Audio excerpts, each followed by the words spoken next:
Welcome back to the show, everybody. Check out this interview with Brad Garlinghouse. It is pretty remarkable. He talks about everything about Ripple. He talks about everything about the case, where things are going in the crypto space, and what it's like to be a CEO of Ripple. We got that and so much more. Somebody roll that beautiful intro.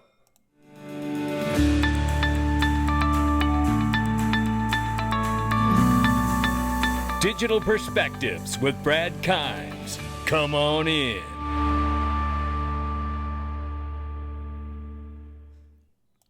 Welcome back to the show, everybody. Now, there's a lot to hear in this video, so I'm just skipping the format today. We're getting right to it.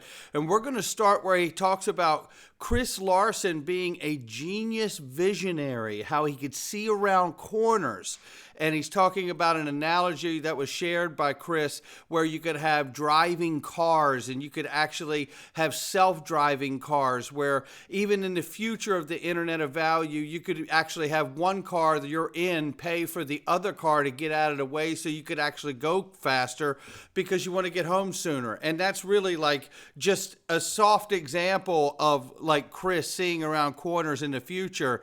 And then he brings it back down to where we are today and how affecting the Internet of Value is going to change the world for the better. Let's start with this clip right here. And shout out to world-class Chris Vasquez, who did this interview. You might want to give him a follow as well. So enjoy. Here we go. He really kind of introduced this idea of this Internet of Value and how for that to exist, you need certain oil in that engine to grease the system so that it can work. XRP? And XRP, the digital asset that Ripple has kind of standardized on, if you will, extremely fast, extremely low cost, and it could be an interesting use case for that. So, again, I think there's going to be lots of cryptos that win. You and I have talked about that before. Yeah. I think there'll be different use cases and different protocols and different technologies that will win. But his vision and kind of what he talked about and bridging the kind of traditional financial world with this next generation, at the time we weren't calling it Web3, it really appealed to me. One last thing I'll say about this that I think is something I thought about. I don't think there's that many times in your life where you get to do something where you really can, to borrow a Steve Jobs expression, put a dent in the universe. There have been a couple of times in my career where I feel like I've had that opportunity, but it's pretty rare, it's pretty unique. And when I thought about what Ripple is trying to do, it's one of these kind of audacious things of like, okay, we're going to enable an Internet of Value. We're going to build systems to catalyze that future vision. It's definitely one of those things you're like, okay, if we do that, that's going to change the way some of these systems operate. And you're going to feel like, I helped put a dent in the universe. And there's something I find personally gratifying about that it's not in kind of as Elon Musk for him. I think it was about, as you described, like it's important work for the world. Yeah.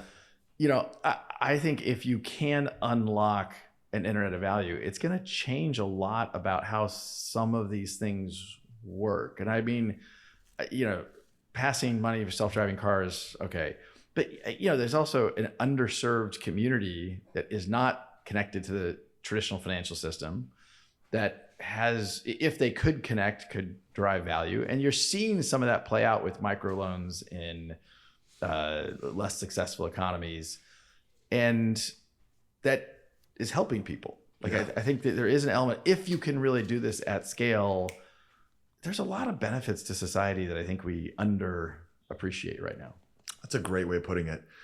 You've been at this for 9 years now, right? It's like just past my 9th anniversary. 9 years in probably the most volatile industry we've ever seen. I'm curious for you, over that 9-year period, what has been the highest high and what's been the lowest low for you? The highest high, which admittedly was in and of itself an emotional roller coaster, and I have a tattoo referencing it on my left shoulder. July 13th, 2023, the court decision was issued by Judge Torres in the United States versus Ripple, and I guess to some degree Brad Garlinghouse. I mean, there were 3 cases really: one against me, one against Chris, and one against Ripple. And look, I think there's so many things about this that made no sense from the beginning that you couldn't really understand. But, when your life is in the hands of a judge, you don't really know. I mean, I believed deeply that we were right, but that moment, learning that we had, from my point of view, won all the things that we cared about, frankly, not just for Ripple, but for the industry, that was a big moment. That was a big high. But even that moment was an emotional roller coaster. I actually don't mind sharing. I haven't shared this publicly. I broke down crying. Wow. Because it was definitely like the weight of it. All of a sudden it was like, oh my God, like, all of this energy, all this time, all this money For all years. this distraction. Oh yeah. Yeah. And so, well, I'll do the other, the lowest low to some degree, December 22nd, 2020, which is the day they filed the lawsuit. Now that wasn't the same because, when we won on July 13th, we didn't know the decision was coming out that day. I mean, it was definitely Out of the blue. Yes. Yeah. That's remarkable. I'm curious because Okay, that was really great. Now, this whole thing is great, and shout out to Chris for it, but let's keep moving here. I want to bring you to the next spot. Let me get it queued up. I mean, look, it takes conviction for sure. yeah, I thought I was right. And we were in a position, Ripple, the company, was in a financial position where we could fight. And I think one of the hard things about what has happened in the crypto space is the SEC has been a bully. I mean, like, that's the right word. They're a bully because they go after weak players. And to your earlier point about the adversary of the SEC, I mean, one of the biggest problems here is they're not a rational capitalistic actor. There's no downside for them spending another $100 million of time, energy, and resource to file the appeal. Like, it's a little like if you're running a company and you sue Ripple and you lose a couple different things, which they have lost repeatedly against Ripple, you probably are like, okay, I'm out. Like, let's not, like, not worth it. Yeah. That natural incentive structure that exists in capitalism doesn't exist with a government actor. The people who brought the case, there's no negative outcome to them. Yeah. They were gone by the time the SEC lost. The people who continue to fight the case, there's no downside to them. The budgets, and so people ask, well, will the SEC continue to fight this fight? And it's like, well, I mean, to some degree, until there's a new administration, and I mean the SEC administration more than the White House. Yes, definitely.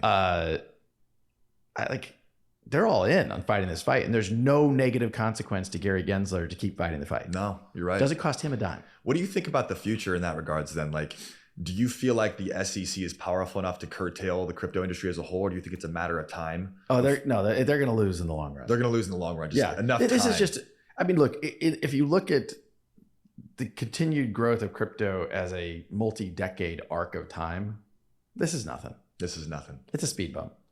Because I'm so optimistic about what the future of crypto looks like, we'll look back in 20 years and be like, God, that sucked. But you know what? Little bump, whatever. The market, in my opinion, the market will be measured in many, many, many, many trillions. Yeah. And it will change the way many, many transactions work because it's a way to reduce friction, reduce cost, make things more efficient. It's going to win in the long run. The best technology usually wins in the long run. Yeah. And I think crypto, represents that. So I think it's unfortunate as a U.S. citizen to see the U.S. fall behind. You think about the geopolitical benefits to the United States and the United States economy that Internet 1.0 and Internet, Web 2.0 really were U.S.-centric phenomena. And now Web 3.0, the U.S. is doing everything we can to make sure it's not a U.S.-centric phenomena. That's kind of crazy to me because we've always been at the forefront. And massive trends. Value creation to be at the forefront. Massive value creation. Entrepreneurs, the smartest entrepreneurs from around the world want to come to the United States. In Web3, I mean, one of the first things I tell people that come to me and say, hey, I'm thinking about starting a company, I'm like, don't incorporate the United States. Why would you do that with a hostile government? The SEC has led the charge, but the OCC, I mean, look, why is it a political talking point about crypto? Why is Elizabeth Warren, I mean, she's saying things that are just not fact-based. Yeah. It's like you can say all you want about the things Trump says. It's a but, like, script. Yeah. It's like, this doesn't even make sense. Yeah. Like, Vote deep. I don't even understand Why why do you it's think the government is so afraid of Web3? Is it because it threatens their very existence in power structures, where it's peer-to-peer, it's permissionless, they can no longer manipulate in the same way? Do you think it threatens their power structures, or why would we not get behind this as a government? I mean, Chris, I wish I thought they were even smart enough to see some of the things you're saying. And I don't think that's it, because you have, leading governments, a bunch of G20 governments around the world leaning in. So if it was that people were worried about permissionless, I think if those were the issues, you'd see more G20 governments expressing lots of angst. But look, the UK is leaning in. Singapore is leaning in, the UAE is leaning in. Yeah. Frankly, Europe, Mika is kind of leaning in and saying these are here to stay. Look, I don't know, Brazil is not a G20 market, I don't think, but the Brazilian government is totally leaning in. Yeah. So, why is the U.S.? There's lots of things about the U.S. political system that I can't explain. So I think we skipped that part of the discussion. But, the support of innovation should be a bipartisan issue.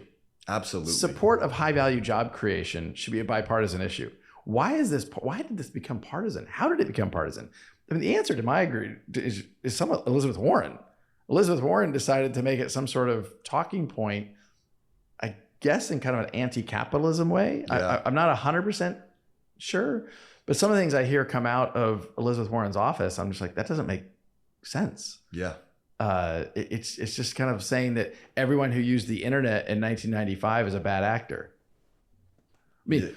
Do bad actors take advantage of new technologies? Yes. And they will continue to do so. And AI will be the next wave of bad guys using these technologies in bad ways. That doesn't mean we should get rid of AI. It doesn't mean we should get rid of it. Exactly. They're like, oh, this can be used for trafficking and for arms dealing. I'm like, well, guess what currency is the number one right now? It's the US dollar. Exactly right. Yeah, right. It's crazy. So I'm curious for you now, sitting where we're at. I think Bitcoin, or the industry as a whole, I think is at what, $2.5 trillion right around there market cap roughly. Yeah. I guess just from your angle, you got a lot more intel and perspective than most, I'd say, in this industry. Like, where do you think we're going to be at the end of this cycle? Like, how big do you think the macro picture is going to look like? Any predictions you have in the next cycle?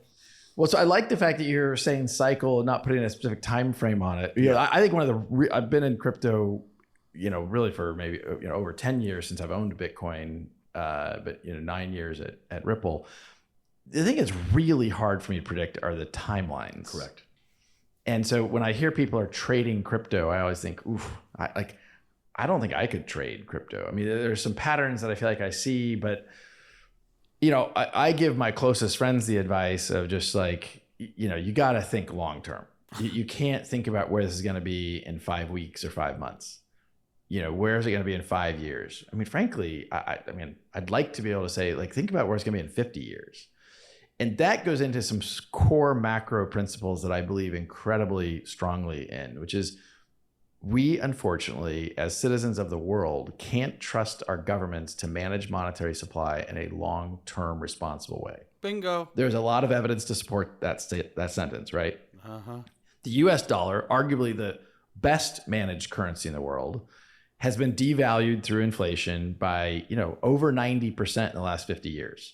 Notice he is now taking the conversation to talk about the weakness of the dollar.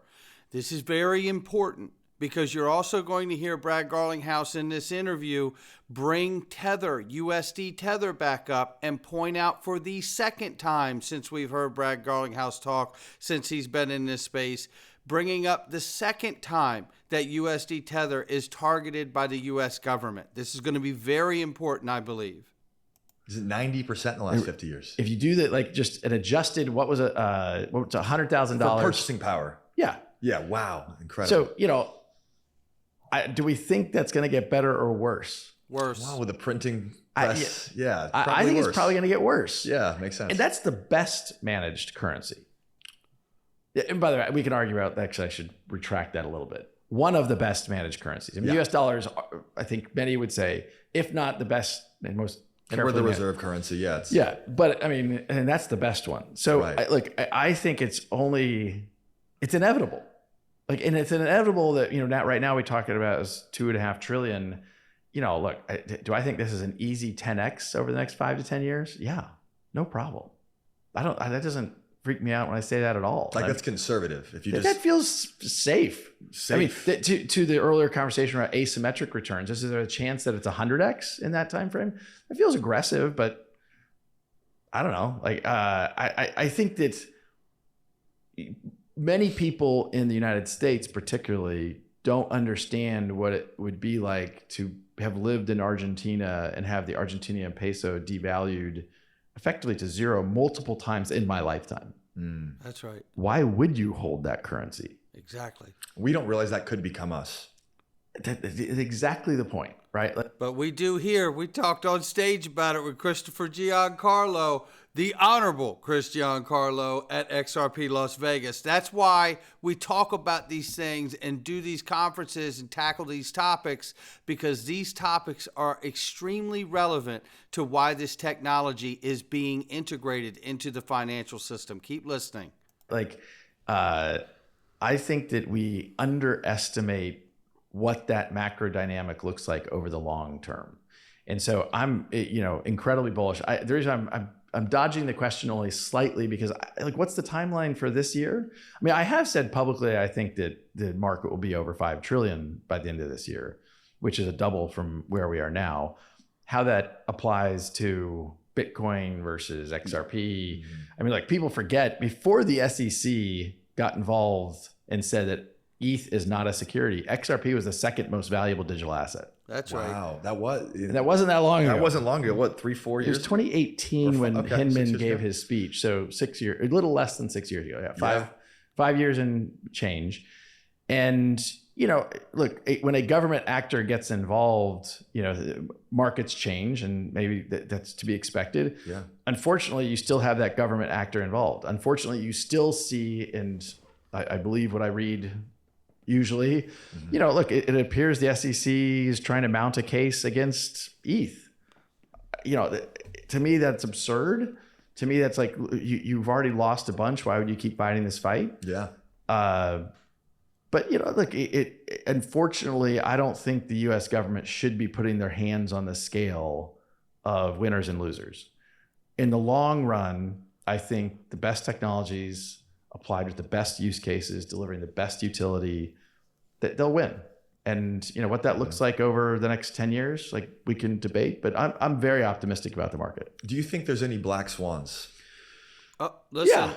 Have you thought through any use cases? But you mean black swans on the positive or the negative? Now, this is interesting because this gets into the whole USDTether thing that we've talked about here, that we can't have a proper market until we know how the U.S. government and Treasury truly feels about USDTether, offering the only product the Federal Reserve has ever had, which is dollars and Treasury notes. Listen to this. Brad's about to say it for the second time. Both, actually. I guess, is it a black swan if it's on Maybe positive? It's a white swan. A white swan? I don't know, whatever they'd call that, but yeah, I guess any unconventional, unorthodox, but massive events that could really swing things one way or the other. I mean, I think there will be events that are very difficult to predict. Maybe people can make fun of me, but I would have told you, let me think back to it. I guess it was 2 years ago, April 2 years ago, FTX held a conference in the Bahamas. I was there. Yeah. I was there as well. I remember leaving that conference thinking wow, FTX has emerged in a relatively short amount of time as one of the power players in crypto. And I was impressed. I would have said at that time that FTX and Binance were the two most important, most influential, and probably SBF and CZ were the two most important players in crypto. Now you've got one definitively in jail, one, I guess, potentially headed to jail. And I bring this up in context of black swans is it's hard to know, but on the positive, think about the freaking resilience of this industry and market that 2 years ago, somebody who I thought I knew a lot about what's going on in crypto, I would have said these are the two most important companies. The CEOs of the two most important companies now either are in jail or I think headed there. Yeah. Unfortunately, in some ways, I mean, the CZ stuff I'm less close to, and so I don't know as many details. But look, the resilience of the market, that should give us immense optimism. Yes. About what's coming. Listen, do I think there's gonna be another black swan? Of course, 100%. I just don't know exactly what it is. The only one that's gonna be an interesting one to watch, and I don't even know how he calls a black swan, because I feel like black swan by definition can't really be, it's like predicted. Oh, didn't see that happening. Yeah. The US government is going after Tether. That is the second time in all of Brad's career we've ever heard him say this about Tether. He said it last couple weeks ago on Fox. He's now saying it again. Keep in mind that Ripple is to launch their own stablecoin. Stablecoin legislation is very close to going through. What does it all mean? We don't quite know. But it is very important, I feel, that USDTether is being mentioned the second time by Brad. And we have talked about this for a couple years now, about watching out for Tether. And if you're in something that only has an on and off ramp with USDTether, you better be sure that you're good where you are. Because if they collapse Tether in the most extreme sense, you're going to be stuck in whatever ABC123 coin with no way out. Now, on the other extreme, will it be forced under prudential regulation and pushed onto the XRP ledger so it can be monitored because they haven't done KYC AML transactions from jump? Or is it a situation where maybe it's taken over in a conservatorship? We know the USDTether is, in fact, partnered with the Secret Service and the FBI from their own admission. And could that be a takeover of the U.S. government working out a deal with Tether to take them over because they've been operating illegally here lately? Obviously, we know that showing their reserves has been a problem from day one, but this has been lately the testimony in Congress that USDTether has facilitated illegal transactions between China and Russia to help them get around the SWIFT sanctions. That is a problem. What is going to come of this? What happens? I don't know. Is USDTether already taken over and then they pass stablecoin legislation and then under that FDIC conservatorship, it's awarded to Ripple to run? I don't know. Is USDTether remain a company intact and just forced on something like the XRP ledger for compliance? I don't know. But something is coming. That much I think we all should know. What it looks like, we'll have to wait and see. That is clear to me. I view Tether as a very important part of the ecosystem, and I don't know how to predict the impact that will have on the rest of the ecosystem. Yeah. Do you think, is it possible to take out Bitcoin, for instance? Like, do you think there's any sort of technological thing that could take out Bitcoin, high performance computing or quantum? Chris, just them, if they were to collapse USDTether, it's going to be very difficult for this entire market. But I think we all understand what USDTether did for Bitcoin, just like we all understand what USDC has done for the Ethereum network. The question is now, is what will the impact be for the stablecoin that is launched on the XRP ledger and the Ethereum network? Because that's what Ripple's stablecoin is going to do. And could it end up becoming Tether? I don't know. But if it were, and if that were to happen, that would mean $110 to $111 billion plus market cap would be moving onto the ledger in such a regard if it were to go that way. We don't yet know, but this could be a very, very big moment. And it certainly, in some regards, is going to be a big moment for the crypto space one way or another, even if it's just bringing Tether into compliance. Look, this is a fantastic conversation. I'm going to kill it right there because I know this has gotten a little long, but watch out, ladies and gentlemen. There's still Tether to be dealt with, and it seemed like that is going to happen sooner rather than later.